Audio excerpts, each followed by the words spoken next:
Well, you can get a little sticky if you're dealing with maple syrup. Oh, it's so much fun. Ever wonder, though, how that delicious maple syrup gets made? From the tapping of the trees to the processing of the sap to making it syrup. You can learn all about that at Maybury Farms Maple Syrup Tours. Joining me now to talk all about it, Executive Director for the Northville Community Foundation and Maybury Farm, Diana Wallace, and also Team Leader of Education, Rachel Terry. Thank you both for coming in today, bringing some of your wares and obviously some of your syrup. First of all, how is it made? So we have to collect the sap, and we take all of our sap and bring it to our sugar shack where we have an evaporator.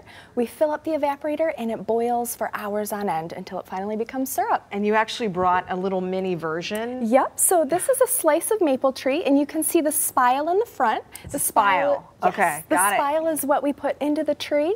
And once a tree is 10 inches in diameter, which represents about 40 years of growth, we can put one spile in the tree. Got it. Obviously the bucket's a little bigger than this. This is just for example. And how long does a tree, give up the syrup or sap? About 4 to 6 weeks. So as soon as you drill the tap hole in the maple tree, it is actively trying to heal that hole. So you only get 4 to 6 weeks of sap flow.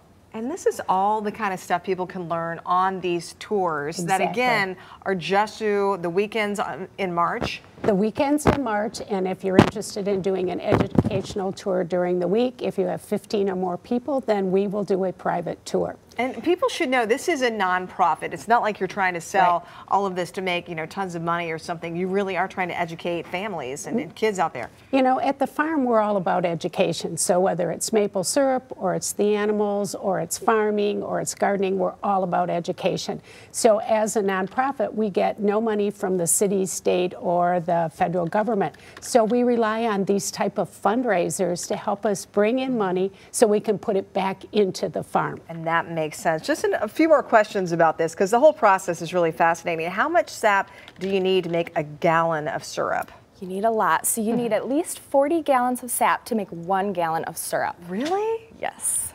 That is incredible. Yep. And how long does it take to once it starts flowing, is it pretty quick? It all depends on the weather. So you need below freezing temperatures at night and above freezing temperatures during the day. And the greater that temperature difference, the better. So that temperature difference creates a pressure differential, which allows the sap to flow out of the tree. So the color of the sap when it comes out versus the color of the syrup when the whole process is done, does it change? It does change. So when the sap comes out, it looks just like water. You can taste it, and it basically tastes like water because it's only 2.5% sugar. So we need to boil all that water off to get to this. You want to go on one of these tours because this is so cool to see it in person. Again, every Saturday and Sunday in March.